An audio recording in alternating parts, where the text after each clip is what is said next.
Nairobi. Kamano bende jopiny e boma ma Kisumu sani timo ikruok mogik ne ingo nyasi mar Christmas odiochieng' makiny. Thuolo mar ohala oneno ne jouso makoro keto ikruok ne ywayo kastembe odiochieng' makiny. Veronica Rogo ni kod mathoth.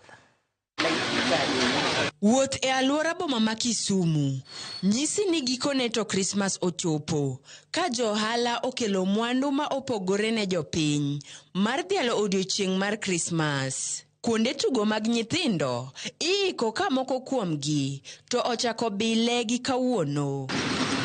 Sindo tuko in charge of hizi boats. So kesho tumejipanga, tuna expect watu wengi wakuje wa enjoy.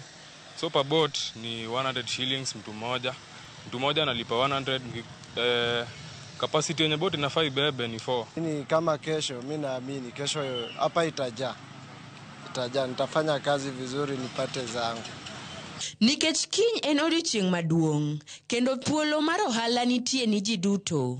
Johala ma owuok nyaka oko mar Kisumu ochopo mondo gibende gikwanye otonglo ma kiny yudore. Na nimeona nikuje Kisumu leo nione kama hiyo biashara inaweza noga hapa Kisumu, ama kama inogi nirudi Busia Malaba. Nimekuja na pieces 70 na nimeuza 60, nimebaki na 10 na ni saa 9. Niko na imani nitamaliza hizo 70.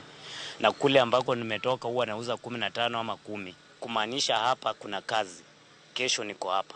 E dukni madongo mag uso mwandu, dhano opong' ka gitimo nyiepo margi mogik.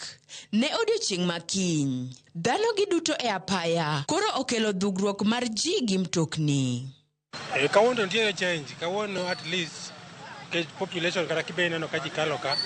Kawuono ji kalo ka mang'eny, ji moko be nyiepo. Kalore gi days moko kido ka town ji tin sana. Jomoko ng'eny ji dhi nyiepo Kibuye. But ng'eny town ka ji kawuono biro mang'eny sana. Koro biashara ok anyal wacho ni rach. Ka compare gi days mamoko kawuono at least biashara ber. Kodong' seche matin to nyasi mag Christmas chakore ayanga. Jodak kod johala e kaunti ma Kisumu nigi ikruok mar neno ber odiochieng' makiny. Arogo Veronica, Ramogi TV.